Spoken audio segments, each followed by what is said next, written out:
feel like we're all on the edge of revolt, quite frankly. Because there's a huge room full of arguments you could make as to why we shouldn't have these towers. The research is there. I mean, even the WHO is now doing research. What we found out later is that she's a paid consultant for one of those organizations. So there's where the money could go through. You just had your Erin Brockovich moment right there. Totally. Yeah.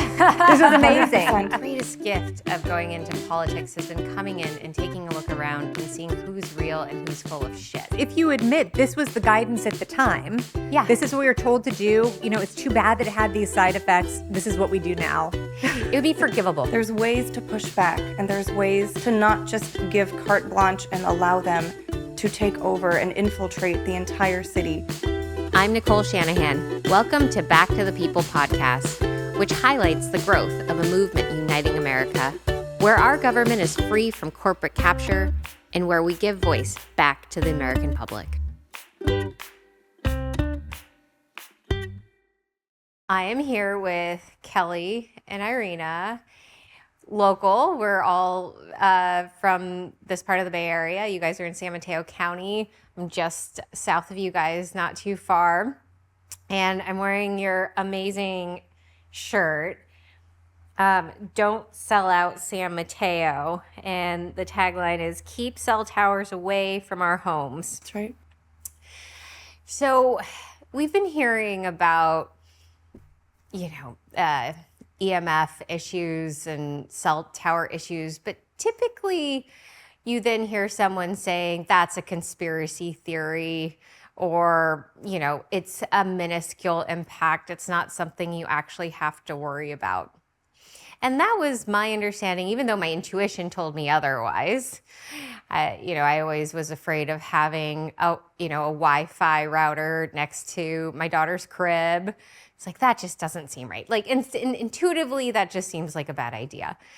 And it wasn't actually until about a year and a half ago, I was talking to a neurosurgeon who was explaining to me that actually one of the biggest impacts on cellular metabolic health is a combination of artificial lights, non-native lights, as well as non-native electromagnetic frequencies, EMFs, and RFs are part of that.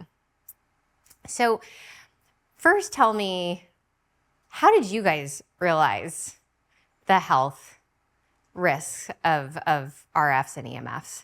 So this all started for me last May.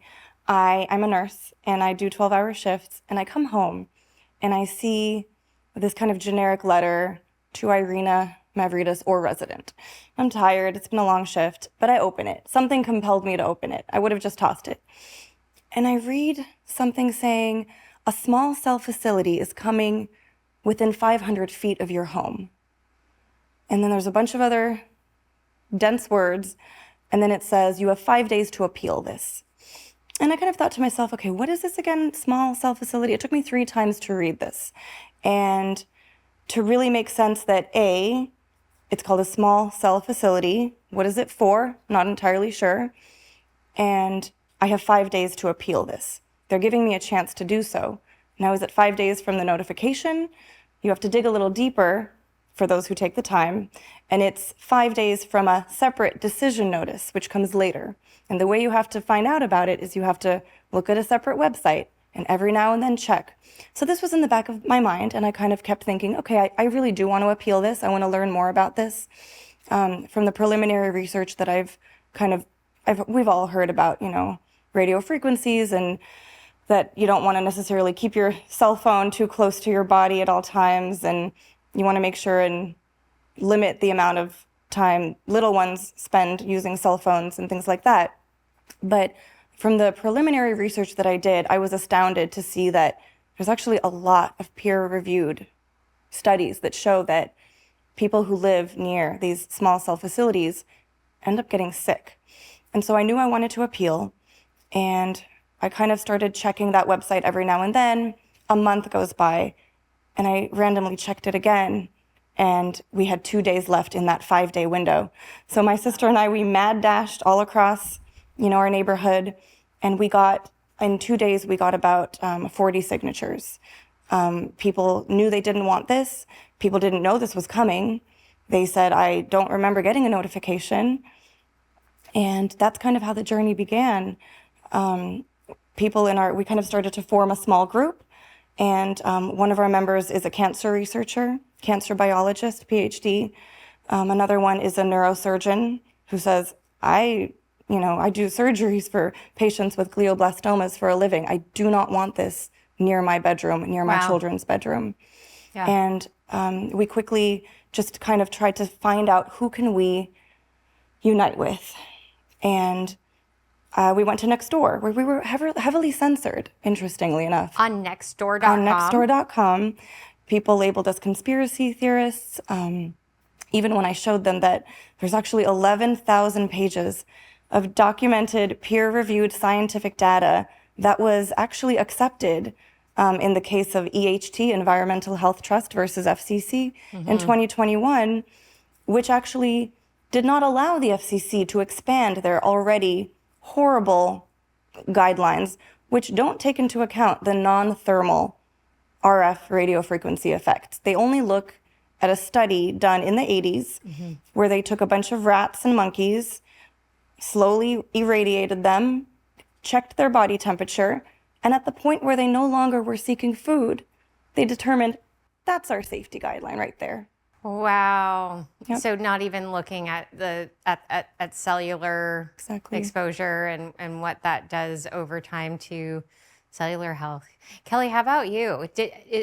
Were you aware of this and then you met Irena, or? So the reason why I became aware of it is because I was actually working on a documentary project on pesticides. Yeah, you're Glyphosate Girl. I'm Glyphosate Girl. So, usually that you don't go over to technology. But anyway, in this case, it weirdly came together at one city council meeting because I went to a city council meeting in another town nearby named Hillsborough.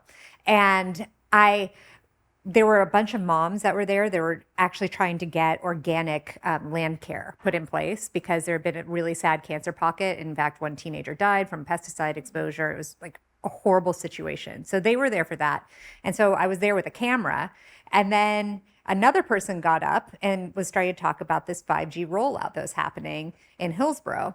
And one guy got up and I looked him up immediately. I'm like, who is this person? Because he said, put a tower right on my front lawn. I don't care. I have a family. I was like, this is ringing very similar to Big Ag. Who is this person? And why are you guys saying there's no way that this causes any problems? And so it suddenly diverted my attention. I thought, okay, here we go again. Here we have the FCC. We have big telecom, which is really no different. It's all sort of the same thing. And so when I got that same letter over at my tower, because they're scattered throughout San Mateo, I was like, oh no, here we go.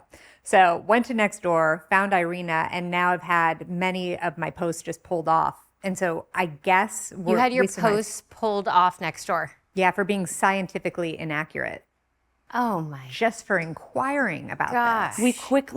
I looked at the people who liked my post before it was taken down. Yeah. And I saw Kelly Ryerson. I quickly messaged her on Nextdoor and I was like, let's connect. Yeah. And that's actually how we met a lot of our members initially. And Kelly's been phenomenal. She has been, from day one, we've been going to the meetings, first trying to get them to recognize that we have a problem. Yeah. Because the one thing we kept hearing, just like, you're saying, big agriculture, now we have big telecom, that our hands are tied. There's nothing that we can do. And the cities are very sympathetic to us, but there's just nothing that can be done. And the more research together that we were doing, Kelly and I, reaching out to experts all around the nation, in California, and seeing that why are other communities able to not have these facilities 20 steps from where they live, sleep, and heal? So yeah, wow. I keep hearing of these stories of a lot of it's being led by women, but concerned women, a lot of concerned mothers trying to find each other online and then being censored and cut and pulled apart. I mean, how is that no different than being physically pulled apart in a public space? Absolutely. So it's unnerving, to say the least, devastating.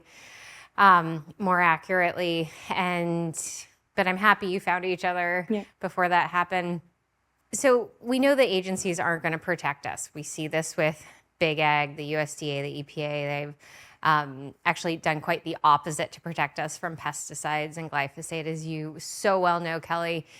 Now, the FCC, also a pretty corrupted agency. What about the jurisdiction makes this complicated from being able to bring a suit forward? Because my understanding is that the reason why these small cell facilities get away with it is because people can lease their land to the telecom company, which then allows the telecom company to build whatever they want on that land. And the laws aren't designed to provide any restrictions around that. So when it comes to the law, something I've learned is that there is federal preemption for personal wireless service. That means making a phone call. If I can use my cell phone to call a landline, that is something that is preempted. There's these small cell facilities, as we did learn, are not for cell phone service. They're for broadband home internet. And each one of these, it's basically 2 or 3 antennas and a huge power box that the frequencies are at 28,000 megahertz. To make a cell phone call, you're operating at the 600 to 900 megahertz frequency. So these small cell antennas are at the 28,000 megahertz frequencies. So that's number one. Number two is the FCC correctly stated, I think there's an expose from 2015 by Harvard. Norm Alster talked about how the FCC has become a captured agency, and that the same regulatory agencies that are supposed to be protecting the health of, everyone is actually using lobbyists, and former Verizon attorneys are now the chairman of the FCC, for example. So there's definitely that aspect. A lot of cities are pushing back. I know about 50 cities sued the FCC. I'm happy to say that our city council, after months and months of really educating them and getting our experts to come and talk to them, they actually went to the FCC. Wow. They did not have a good experience with them, which I'm glad to see that they tried. They tried, and they were basically shut down. Wow. Now, the FCC is also a serial loser, and there's several cases. The Ninth Circuit Court of Appeals has, as we just talked about, the EHT versus FCC.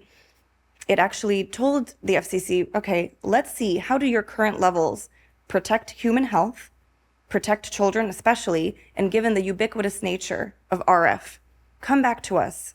And it's been now since 2021. And I know, I believe Scott McCullough, who is a great attorney, former attorney general as well. He works with Children's Health Defence. I've been in contact with him personally. And Susan Foster as well, who is writing a book about 5G now, and she's been invaluable. She worked on the fire hazards of 5G towers that we can go into in a bit. But I know that Scott McCullough is actually challenging that it's been how many years now? Why is the FCC allowed to get away with a court mandate demanding that you evaluate those 11,000 pages of peer-reviewed scientific data showing a host of ailments? Cancer is just one of them. There's so much that happens on the way to those thermal effects. There's those non-thermal effects that cause DNA damage, headaches, dizziness, nausea, heart arrhythmias. So many children are sick. So many children have chronic illness, ADHD. All those things are linked to this radiation. And with food, we can choose what we eat. We can choose what we give our children. Medications, some have side effects. We can choose what we give, what we don't give. But when you're in your home, like for my neighbor John, who's 2 little girls, 3 and 6, it's 20 feet from their bedroom, you can't control that. And that's what's so frustrating about it, is this lack of control. Because I could have this Verizon tower that is, say, 150 feet from my house, and I might not want that broadband service from Verizon because I already have fiber optic wire. I have full broadband. Anything I want, I can get through this fiber optic wire. But even if I don't want that service, I have to be radiated, and my family has to be radiated every single day just for the potential opportunity to be a subscriber to that Verizon 5G service. I've been following a case in Hyena in Kauai where this is a part of the island that doesn't even have that. There's no cell reception, basically very little internet that comes in. I think a few people have Starlink access, but there was a gentleman who owns a property there, and he sold a lease to, I think it was Verizon, to put up a huge one of those really big, macro tower? The big towers. And the people of Hyena said, no way. The argument was, well, for emergencies out to the Nepali coast.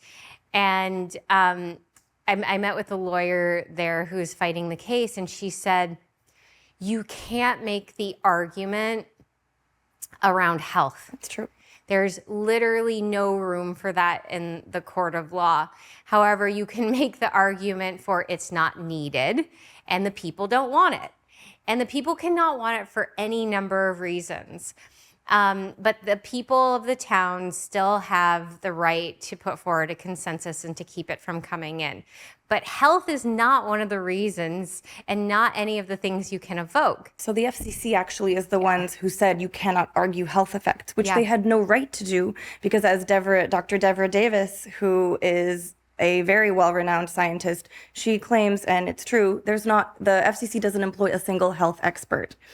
And when it comes to actual cell phone service and even internet, there's something called fiber optic. Fiber optic, we actually paid for fiber to the premises as taxpayers. And there was a bait and switch that happened where, again, through corruption, they changed it to wireless. And that's what big telecom is funding now, when we already paid for fiber to the premises, which does not carry the radiation effects at all, is not a fire hazard, it's not easily combustible, and it is actually solving the digital divide. There was a recent AP article just last week how tribal lands are finally bridging the digital divide by utilizing fiber to the premises. And that is helping them have televisits, have access to education, and all the wonderful things, because we are not Luddites. We need the internet. I use, technology for work. Well, let's be honest, we're not in the middle of Nebraska. We're in Silicon Valley. Honest to goodness. That's the huge argument. We are not on the other end of the digital divide. Definitely not in San Mateo, where, again, our group members are tech workers, our attorneys, our doctors. None of them have issues with their internet. And the problem is these site developers, Crown Castle is an exceptionally motivated site developer. Crown Castle is the one in question here in San Mateo. They come in and they mislead the city, claiming preemption. And the city is not well informed. The city is self-admittedly not well informed. Painfully lacking in any information about this. This was such a kangaroo court. Kelly and I both had our appeals, and that did not go well, because the commissioners sat there during the appeals and said, I'm not a technical expert on this. I really don't understand this, but I think our hands are tied. And they just rubber stamped nearly 200 of these facilities in San Mateo. 200 of them. Most literally steps from children's bedrooms, from nurseries. A member of our group, she also works in tech. She has a baby. It's right in front of his nursery. And by the time we actually started to get the city to come around, we showed up in those purple shirts en masse. We demanded that they revisit the ordinance, because what we've learned is that well-informed cities, especially in California, especially wealthier communities, they take hold of the power under the Telecommunication Act of 1996. And the very first provision is the general authority that says nothing in this act shall take away local municipalities' power to regulate where these go, how many of them go, and where they do not go. And our current San Mateo ordinance states the preferred sites for these are first industrial and commercial zones, then a list of others, and then it ends with residential zones. Crown Castle bypassed all of that and went straight to the residential zones, claiming preemption, claiming that it's an effective prohibition if you don't let us put it there. And our Public Works Department, who's very chummy with Crown Castle, having weekly meetings with them, listened to the industry. And it took our attorney to come in and say, you don't take the applicant's word for it. he scrutinized those applications. And the minute he started doing that, suddenly Crown Castle, who said we have to put it here and that's it, they withdrew some applications. They canceled the permits. They didn't want. When Congratulations. Thank you. Well, it's not quite enough, but we're hoping. It was something. Kelly and I still have ours in process, know? not energized. But actually, we've the San Mateo Daily Journal, we've been trending #1 now. There's been an article from just the other week when we had a big meeting talking about that Crown Castle went behind the city's back and energized at least 19 facilities without proper authorization. Well, that strikes me as on its face fraudulent. Absolutely. And given what's at stake, for the city to not then turn around and claim that the paperwork was submitted fraudulently, I mean, they have every authority to do that. They do. Our master's license agreement gives the director of public works the authority to revoke non-compliant permits. Yeah. And so this is where the public records request comes in. Yes. Mm-hmm. So this seems strange. I'm totally with you. They have all the power to say, stop now. You've broken this contract. And there's so many different elements. And this is literally a thing where we'd get different citizens, and each week we'd come up with a different argument that's not health-based, right? Yeah. Because there's a huge room full of arguments you could make as to why we shouldn't have these towers. And so it just smelled a little strange. And so we did a public records request, and this was like hours and hours. And anyone can do this, by the way. And so if you're wondering what's going on behind the scenes, all cities have this public records request ability. And you can go in and you can say, I want to see all communications between, in this case, I did city council members and Crown Castle Verizon. And so I got thousands of emails back. And I'm going through, I'm like, oh, this is very, very boring. But finally came across this one where our former mayor had an email back and forth with Crown Castle, and Crown Castle said, we would love to talk to you about our plans for laying this fiber and then to empower the towers. And she said, great, let's have a talk. Now, this woman is very pro-development and has had some shaky past dealings as well with developers. So it wasn't shocking to me. But what happened was there was a follow-up email, and Crown Castle said, oh, we're going to follow up and donate to those organizations that you recommended. And so they're two very nice organizations, actually, that are nonprofits. Well, what we found out later is that she's a paid consultant for one of those organizations. So there's where the money could go through Crown Castle. You just had your Erin Brockovich moment right there. Totally. 100%. Yeah. This was amazing. 100%. Yes. So that was a really huge thing. Yeah. But the problem is we brought this to the city, and I think that despite the fact, and this is what I just said Nobody last knows week, what to do with the corruption. they don't. And they said, actually, we don't see a conflict of interest. That's what the city said. And we're like, what could be more textbook conflict of interest? So when Crown Castle reaches out to our former mayor, her response is, I have a number of these organizations that could use some support. And they say, thank you we participated. And now we find out that she's a paid consultant for one of those organizations. So corruption really does seep into every office related to government. And it does come through these, if you do this for me, I'll do that for you. Just a suggestion, you don't have to do it. But you would think that, okay, fine, maybe there's no actual law that says that is a conflict of interest, but certainly at some degree you could see how that's self-dealing, especially through the contract that she has with this organization that might even be rewarding her based on a quota. Totally. And so the quota, if she meets that quota, so there's definitely an argument there. My guess is that the town council doesn't have the legal resources to even explore whether or not there's a conflict of interest there. There's probably no one there that actually knows how to then rectify it. Our charter says that if there's even the appearance of an impropriety, that is a conflict of interest. So that's another angle to pursue, potentially. At the very least, she has to recuse herself from dealing, because we are in the middle of an ordinance update. And 2 days after our study session, Crown Castle reached out to her alone, this former mayor, asked, can we meet and speak about the current projects in San Mateo and about the updates in the ordinance coming up? So that alone makes me question, is she in the position to be unbiasedly voting on any new ordinance? Because our goal is that we need the constituents to be protected. Yeah. Our council, our city is not beholden to big telecom. It is beholden to the taxpayers, the constituents.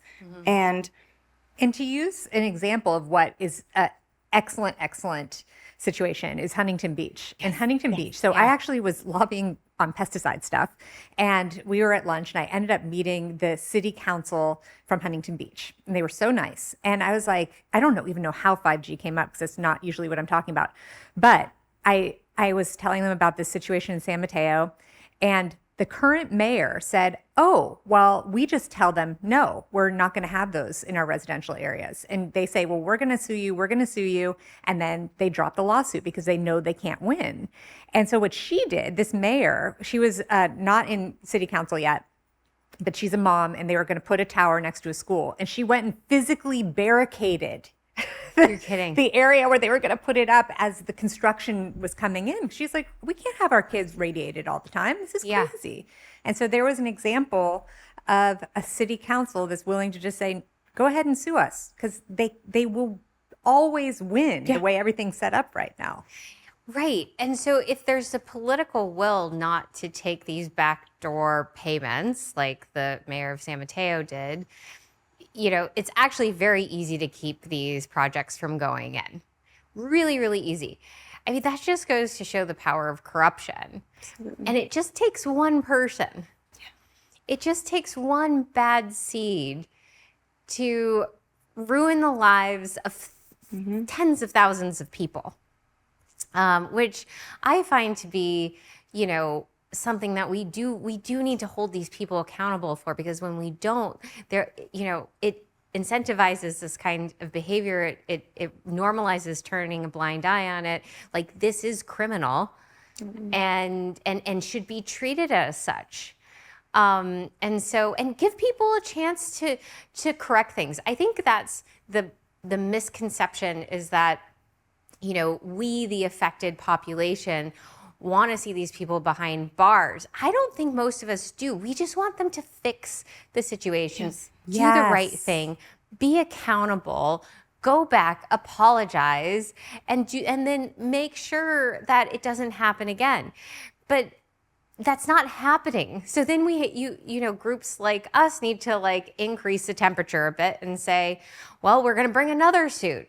Or, we're going to look for any kind of authority and oversight that can come in and hold this person accountable. And accountability with a capital A is going to look a little different than if you just take care of it yourself now. Yes. That's such an easier road. Such an easier road. And so I think the call is just do the right thing, because we're not backing down. You guys aren't backing down. This is not a situation that, you're casually dealing with what analogy am I going to use? Selling your car to a used dealership where you kind of just get, under bargained on it. But this is different. This is the health and wellness. And even though you can't argue health and wellness, that is the motivation that brings you forward to find every single possible legal route. I do have a funny story here, even in Woodside. I've been trying to do a homeschool pod in Woodside, and I wanted to get it up to 30 kids, had a school that was going to come in and set it up. And I found this great property that we're actually sitting in to do the school in. And the whole county revolted. And this would be a school for special needs kids or different kinds of learners. And they revolted, and the town called me through one of their contacts, a local realtor, and they sent me a lot. They said, you can put the school here. And I looked it up, and it's the same lot with one of those mega towers. No, it was not. I shit you not. And my response was immediate, and it was angry. Good. And it was, how dare you?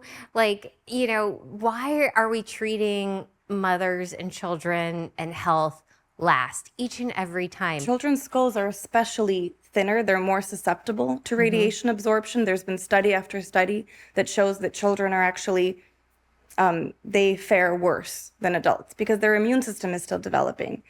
Everything is still developing, and it's really not a good idea. This is why well-informed communities are protesting against having these in schools, near bedrooms, etc. Yeah. Did you point that out? I did to the realtor, but the realtor's like, oh, well, that's all we got for you. Oh.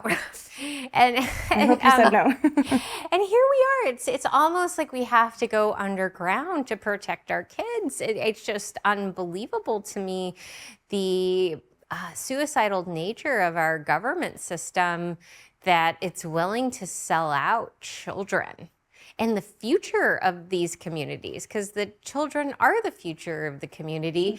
And that's the greatest national security threat we have right now, is the fact that our kids are sick and that we have systems in place to make them worse, not better. Well, I also wanted to share that it's interesting, when they turned on the towers illegally, those 19 towers that were not authorized, we didn't know this. We had no way of knowing this.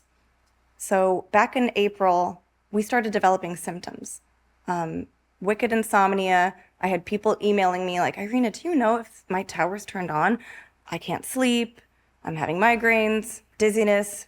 Some people ended up in the emergency room with horrible ear clogging sensations, just loss of hearing.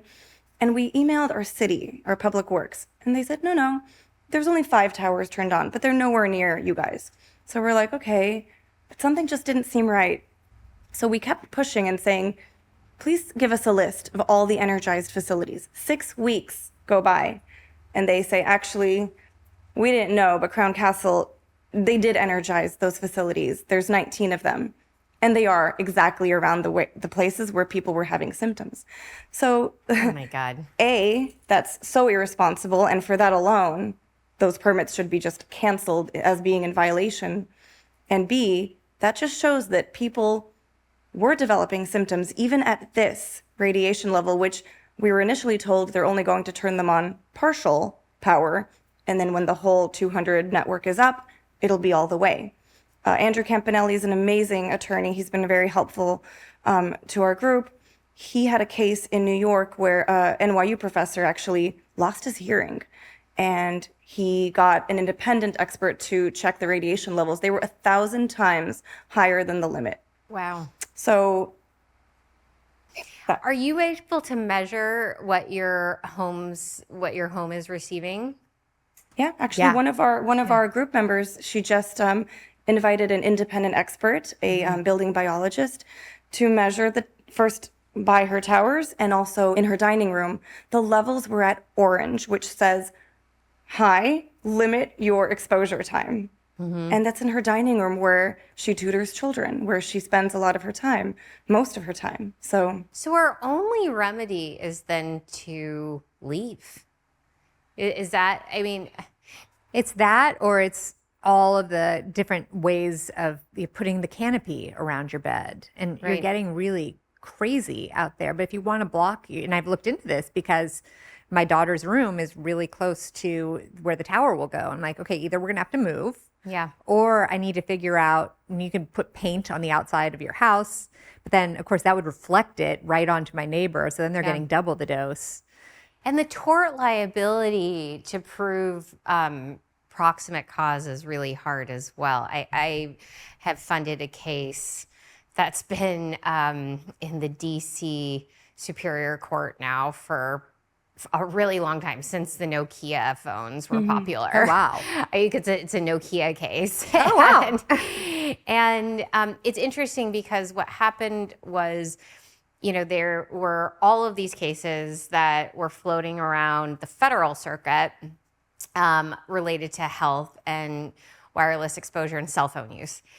And the cancer cases all got thrown out. They're like, cancer's too complex. It's just not, proximate enough for us to be able to prove comprehensively that the cell phone exposure led to in many of these cases, a brain cancer or an ear cancer, ear tumors.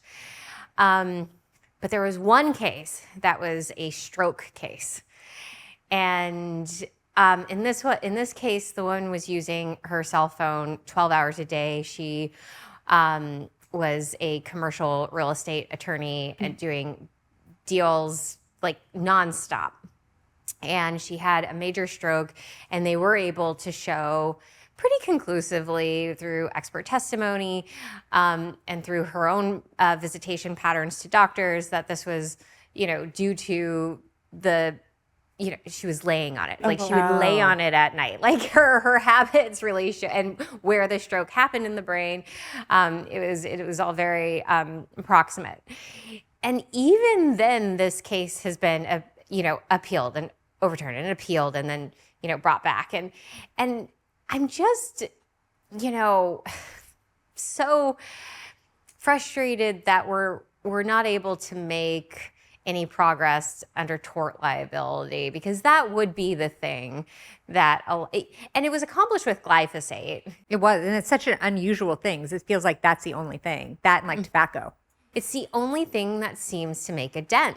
Yeah. I mean, it's the only thing that causes any bit of concern for the manufacturers of these dangerous products is when they lose to such an extent and have to pay out these large and very fair damage rewards. What do you think it would take then in terms of telecom? Like what would the steps need to be? Because it seems like the research is there. The research is there. I mean, even the WHO is now doing research on non-native EMF and fertility issues. And if you look at places like South Korea and Japan, women and men are losing reproductive capacity almost entirely. And it's not just due to lifestyle. It's actually due to the way that these polarized fields impact our mitochondria, which impacts our cellular metabolic health. Big Telecom warns its shareholders about the fact that there are studies that are potentially showing causation of even up to cancer, and that they don't hold any significant insurances against that. So there's no insurances for RF-related injury, illness, or death. Yeah. And the fact that they warn their shareholders in the SEC? Yeah. But they won't warn the consumers. They won't warn the cities. They're steamrolling this into our cities, but they're not giving us the same warning. So that's really interesting. And the World Health Organization does list RF as a possible carcinogen. Yeah. And that there were more studies that were warranted to be done on this. So this is ongoing, and we're seeing clusters. And it goes back to the same thing. Like, I'm thinking about a little patch of migraines I had recently. I don't think this is 5G related, but I'm just thinking, and I went to the doctor, I'm like, I wonder if it's a food sensitivity, whatever, I'm going to dig into it. And her response to me was, well, don't worry, because now the arsenal of migraine treatments is so huge. And so we're going to have the same thing where people are going to be getting symptoms from this, and probably already are. And they they're are, medicating. Yeah, already are. And so that takes care of the problem. So addressing this root cause of that 5G tower that's right down outside of your bedroom, what will it take to get there if the symptoms are alleviated? Yeah, it then funnels into our other friend, Big Pharma. I mean, they're all partners in this at some level. They all benefit from the inability of our government to keep us safe. And you're right, the thing that makes RF and EMF and polarized fields so hard is that escaping it is impossible. It's almost impossible unless you move. And even then they'll follow you. Who's to guarantee that they won't come and change the ordinance? I know Mill Valley, for example, Petaluma, there's so many places here in the Bay Area that don't allow these in residential zones. But what if there's a new city council that comes in and changes all that? So we're at their mercy. We can move, but how many times can you move?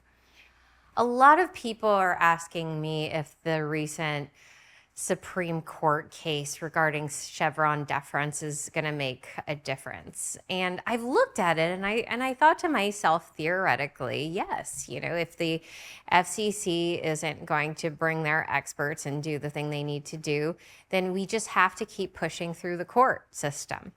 And we just got to keep exploring every single possible avenue. And the FCC can't actually preempt these cases.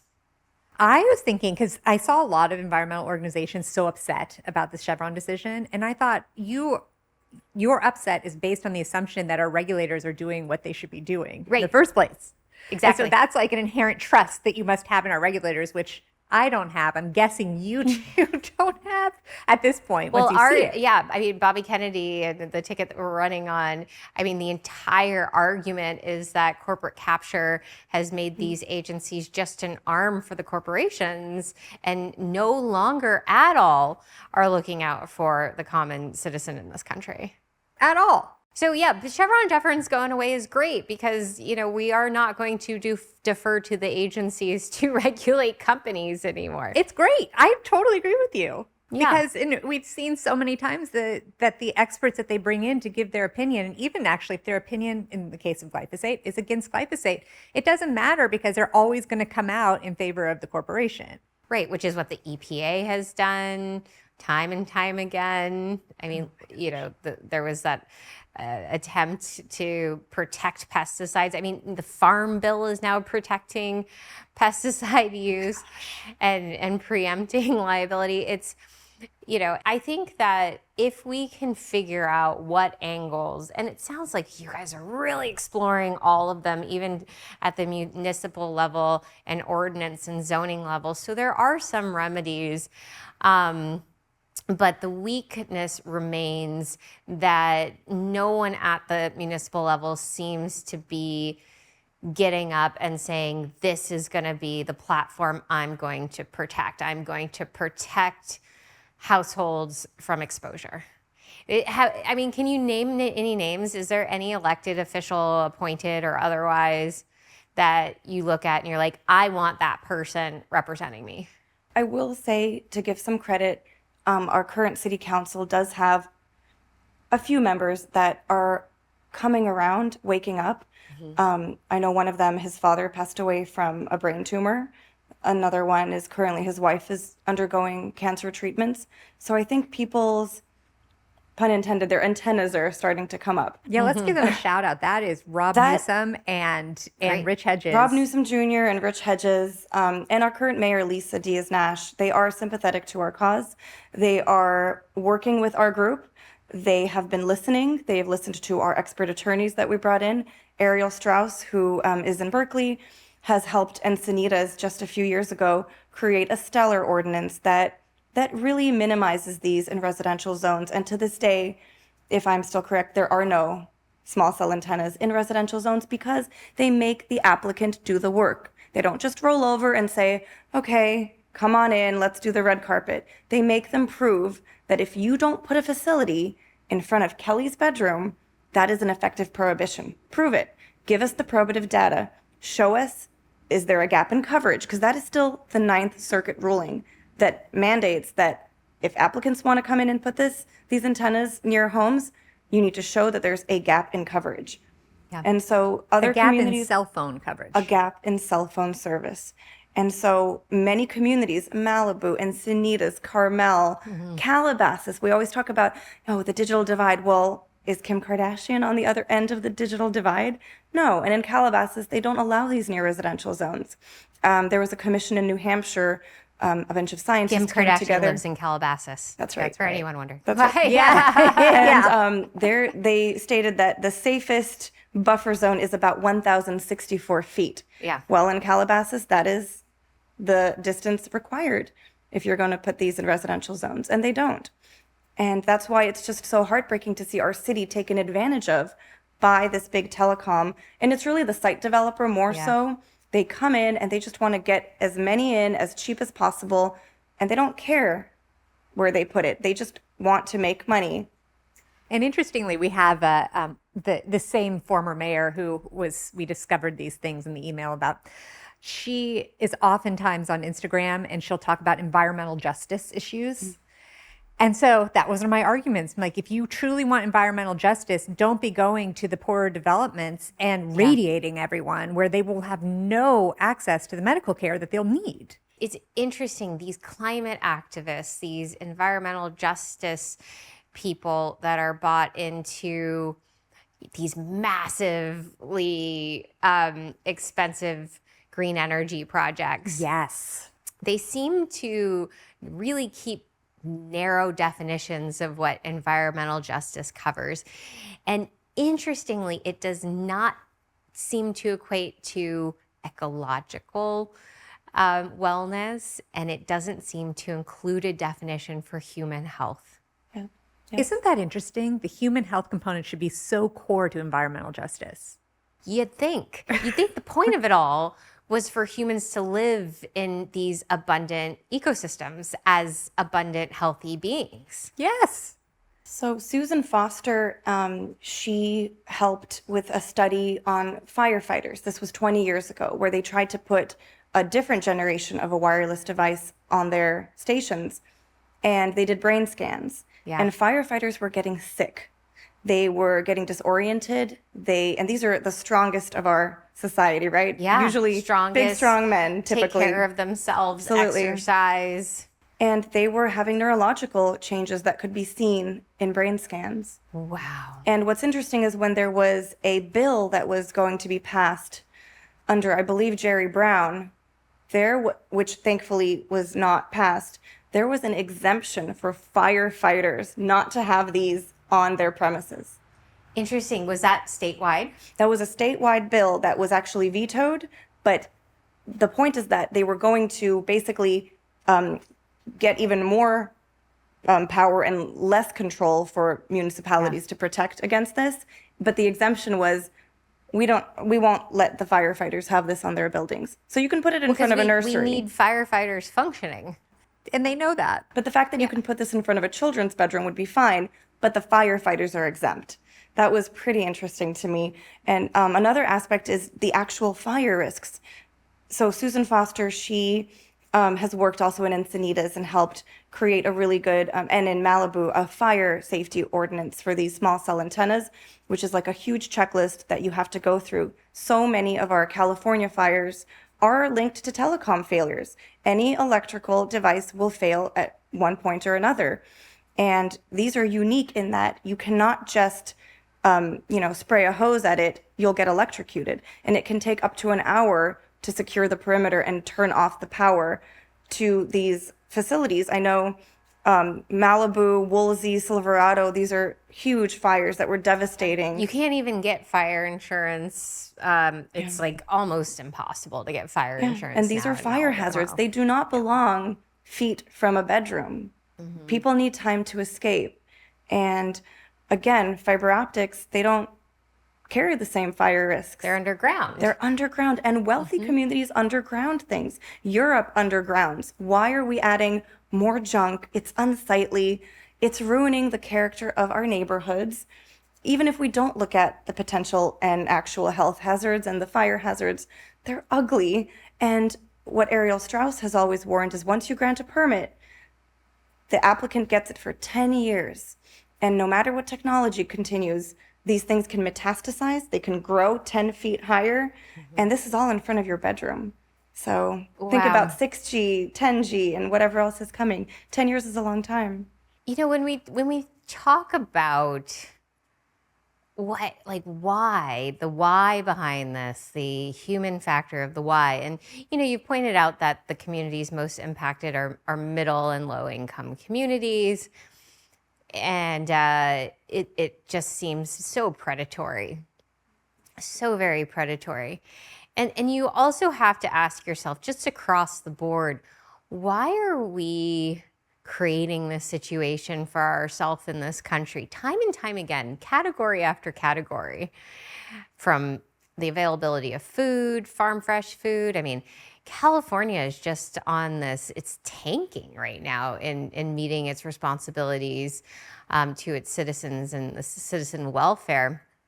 I keep bringing this up on all of my podcasts, but they're trying to fallow 40% of our agricultural land, cut water off just very arbitrarily. There's no plan. Just turn it into a dust bowl. Don't plant it, spray it dead, and we'll give you some money for not growing.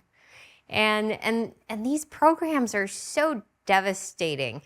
And you just wonder, what the hell is going on? What is, humans are mutating right now into complete reliance on medical interventions. They're not being able to afford fresh foods that are clean, that make people more robust and resilient. And then doctors are systemically turning a blind eye, and they're not taking responsibility. And I can see some doctors when they make a mistake, how they're like, oh, I shouldn't have given that child that antibiotic, and now that child has no microbiome and is having all these neurological issues. And but they're like, well, here's a probiotic, and then even the doctors that created these massive vaccine pop-ups. Remember those? Oh, yeah. They were all over Silicon Valley. Oh, gosh. And these doctors would get early shipments of Moderna. And you would call them and try to get on a list and try to get on that time block to get in and get the shot. And now there's all of this evidence that those shots have made people really, really sick. Myocarditis, pericarditis, neurological issues, skin issues, reproductive issues. And those same doctors we're still going back to and asking for help. And they're not, for one, being like, hey, remember that vaccine I gave you? Well, it turns out I was misguided, and here are things that we might do to help clean those spike proteins out of your system. Haven't heard that from one doctor, have you? I haven't. And isn't that just crazy? Because if you admit this was the guidance at the time, this is what we were told to do, it's too bad that it had these side effects. This is what we do now, or whatever. Let's make you more robust. Let's have you fix your microbiome, all of that. That would be acceptable. It would be forgivable. Forgivable. Acceptable, never. Yeah. Forgivable. Forgivable. Yes. Like, we are a very understanding society. We just want our people that we trust to do the right thing and to show competency. And when they don't, the feeling is on, I feel like we're all on the edge of revolt, quite frankly. It's a combination of all-out hopelessness and revolt. and it's it depends on what hour of the day it is and how far it is from my last cup of coffee, but that's how it feels right now, and it's incredibly frustrating, and the majority of America feels this way. So I appreciate what we've done in this conversation, which is highlight the good people. The people who are out there doing the right thing, those elected council members that are being receptive. They are. I think trying. they are. And we remain hopeful, but it's also been a year. And is the damage already done? Is it too late? And that's still left to be seen. But we do look to other communities and other leaders who have fought this. If you push back, they will go away. Hillsborough, which is our neighboring town, not too far away, very wealthy, they made a requirement that the applicant, Crown Castle, for example, has to, when they do any groundwork for these small cell facilities, because they have to all have, power, they have to repave the whole road, not just patchwork. They decided it was too expensive, so they just left and didn't do it. There's ways to push back, and there's ways to not just give carte blanche and allow them to take over and infiltrate the entire city, which is what they've done. And I think that that's the thing across the board, not just with 5G. Absolutely. And there are people, as you're saying, there are a lot of people, and from what I'm seeing, it appears to be mostly women that are really fed up because we have really sensitive endocrine systems that are really susceptible to these problems. And to not accept that the drugs that you're being prescribed are the only answer out, and just try just a little bit harder to look and see what else can be done and join the massive groups of people that are coming together now and trying to fight this on a larger scale, because I really think that's the only hope that we have. And I was really happy to see we have a solid group of several hundred people in San Mateo. We're That's growing. fantastic. Yeah. That's a thing that has made me really optimistic, is finding people in the Bay Area who are banding together. There's this whole homeschool network. I don't know if you've come across this community, but there's like 1,500 families in this local area that have found each other, that are part of these homeschool networks, because the kids are not doing well at the schools today. I just heard from a mom that now they're building in padded rooms Oh no. into the schools to deal with behavioral challenges. You stick the kid into the padded room. I mean, they're turning our school, these are things that we haven't seen since like One Flew Over the Cuckoo Nest era. No. And they're in our Absolutely. schools. I've heard of my hairstylist told me that she knows a mom who in their school they have a litter box for children who identify as a furry or a cat. You can't make this up. Yes, there's a litter box available for human children. For human children who identify as animals? Yes. Yes, this is where we're heading. So, Well, so very, very shocking. I mean, you laugh at it because you're like, what? Yeah, we get here? I'm actually watching this documentary right now by this journalist at the Daily Wire called "What Is a Woman?" And I'm a liberal from California, and I'm like, look at these right wingers that are so not understanding gender fluidity, and they're trying to make fun of what's going on with transgenders. And then I looked a little deeper and I was like, oh my God, they're right. Like, I know. there is this whole thing going on, and it goes well beyond anything reasonable that we as liberals have stood up for and protected and have been allies in. I've been an ally for my gay community, for women and people of color. I liked being an ally. I was a great ally and have lots of gay friends. And if my gay friends want to dress up as women from time to time, let's celebrate it. AGSF in San Francisco's. Oh, love. It's fun. It's really fun. but And do you want to give puberty blockers to children, exactly. But when you start which have side effects? targeting children Yeah. for this and grooming children, that crosses a line. And my community doesn't support any of this. None of my gay friends support puberty blockers for children. So where the hell is this coming from? Because it didn't come from our liberal majority. This is coming from somewhere else. Where is it coming from, and why is it infiltrated so quickly? This has happened really within the last 5 years. Yeah, absolutely. I know. What are your thoughts? Because I wonder this all the time. Like, how did we get here? This is crazy. It's nuts.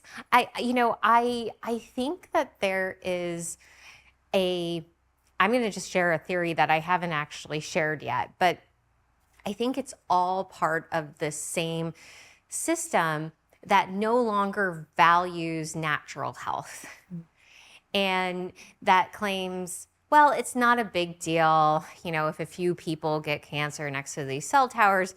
It's really nobody's fault if this happens. If it happens, I have empathy for that person, but you can't actually tell if that's what it was. It was probably something epigenetic, right? Yeah. And now there are these monoclonal antibodies that you can get from Pfizer, and that child will likely survive. And so this mode of thinking has taken us so far away. I just interviewed Ron Paul this morning, but he talks about it within the context of natural law.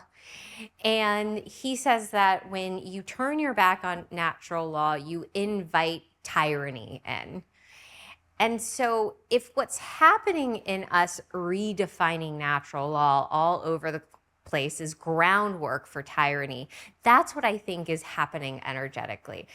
I think that all of these things that we're seeing that seem so preposterous, so insane, so evil, really is part of a selling out of this natural law. And I'm watching this film, and I'm laughing, but I'm also realizing the seriousness of it. Oh no. There's this real seriousness that if you can't answer the question, what is a healthy kid? What is a woman? Yeah. And why is everyone sick? Why does everybody have chronic disease? My neighbor's from Argentina, and she comes from a long line of people who lived until 104. And she said in their village, no one was sick. If you had one child that was sick, that was such an anomaly. Everyone was talking about it. It was a horrible tragedy. It was so unusual. And everyone else was healthy. They lived long. She comes to America. She's lived here now for 50 years. She has cancer. Husband has cancer. Her daughter is 50 and has cancer again, and multiple different kinds of cancers. She's very concerned with this antenna coming up steps from her home. You know, she's in treatment right now, remission for other kind of cancer. She doesn't want this extra exposure. And it isn't fair that what happened to where there's risk, there must be consent. If this is going to risk me in any way, shape, or form, there should be consent. And what's so criminal is that so many people were not even aware this was happening. I always joke, this has been the biggest secret in San Mateo. I would come to neighbors, they'd say, oh, is that what that is? They didn't even know what this was. I almost tossed that notification. It's by design made to be vague, misleading. It looks like spam. But it just makes you wonder what the hell else is going on. I mean, I read this one article not long ago of someone working at the water department whose job it was to put fluoride and chlorine in the water. And the amounts that he was being told to put in were so high even to him that he was intentionally putting less in. Did you good for him. Yeah. We can't see it. We can't smell it in the water. We're not sensitive enough. Most people don't test their water. No. So it's happening all over the place. And even as it relates to cloud seeding, this is another category that we don't have the ability to consent to, but it impacts all of us. Yeah. Completely. And the high levels of aluminum that are showing up in our food supply, but God forbid you say maybe it has something to do with the geoengineering, because that would be crazy. Right. It's like, well, it falls someplace. So why not on the soil? Yeah. I mean, and we're not, we're asking this question from the perspective of living in one of the most wealthy counties on the planet, let alone the United States. I mean, California's, I think, still the 6th largest economy, and Silicon Valley and the Bay Area is responsible for a huge part of that. Yeah. Totally. So we're responsible for a huge part of GDP in this nation, and yet we're asking these questions, some of the most educated people in the world. Your list of credentials goes on and on. I'm sure yours does too. And like, we're being ostracized and being called conspiracy theorists. I mean, I just had Jay Bhattacharya in here, an epidemiologist from Stanford University, and he's been ostracized and called a crazy person. And I will say, just quoting Ron Paul, we do seem to have arrived in a time best described by this quote, one of his favorite quotes, which is, "Truth is tyranny in an empire of lies." Yes. Ooh, that's good. Great. That's scary and accurate.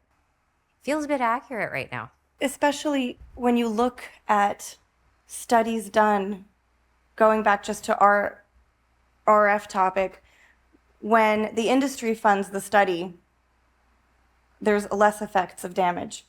There's Dr. Henry Lai at the University of Washington, and he, poured over thousands of studies and conducted his own and said when it's not the industry conducting the studies, there's actually 70% harm. So the data is so vastly that different. Cannot be without corruption. You can't have that without lies.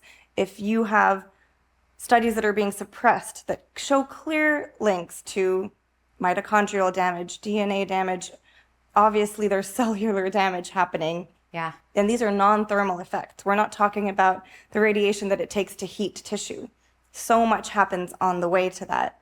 And why is everyone getting cancer? People who don't have the lifestyle, kind of smoking, genetics, whatnot. Healthy people are showing up with cancer. I see cancer all the time. I'm a cardiovascular nurse, and I'm constantly seeing patients that are young coming in, heart tumors, liver cancer, who are not drinkers, anything that's usually classically associated. It's clearly something in our environment. Is it a combination of the food that we're eating, the air we're breathing, and now the radiation that we've already been exposed to? We all have cell phones. We can put them on airplane mode. We can put them further from our body. We can turn them off. We have some control. we control what we eat. But the fact that these antennas are just being forced into our communities, and not everybody has the luxury to move or to try to fight this change. Not everybody has the time to do this. I have days off. I have clusters of day off at a time that I have the energy and time to do this, to be a coordinator, to, seek out experts who have been successful, meeting people like Kelly. There's members of our community. She's an advocate. She helped open a pool that Sutter had closed. So she actually was able to do a lot of advocacy, and she's an educator. And again, we have neuroscientists, we have cancer doctors, PhDs, cancer researchers in our group. We are not a group of Karens. We are an educated group of people who do not want this. We don't need this. Yeah. And it's really up to the city under the Telecommunication Act to help protect us. Yeah. So we're hopeful that the damage isn't done yet. But it took us showing up in these shirts and making some noise in the city hall chambers and coming together and saying, we are not going away. Your hands are not tied. You can't tell me your hands are tied when Encinitas and Carmel and Malibu, their hands are not tied. We're all under the same state law and federal law. So you can't have rules for one group and not for another. The greatest gift of going into politics has been coming in and taking a look around and seeing who's real and who's full of shit. And sitting with people like you motivates and inspires, and it makes me think to myself, like, how can I be better? Like, how can I do more? And how can I be more brave and be endlessly motivated to go through these documents and find that, I call it the Erin Brockovich moment, right? Where you find that, bit of corruption and signal it out. It's just, I just have to say thank you. Thank you to everyone you're working with. We need this movement. It can't wait. And let me know how we can help. I have an idea. Yeah. I think that, let's say November comes and things don't go the way we want them to. I think that maybe you should be looking to become the governor of California. That's what you could do to help us. 2026. That's right. We will be there, and we will bring our team, and we will cheer you all along. And so that is something that would be fantastic. I love that idea, and I am all for it. Okay, good. Thank you for everything you do. Thank you for giving us a voice, and thank you for giving a voice to everybody who is fighting this status quo corruption, and I really appreciate you and your team. So thank you. Oh, you guys are great.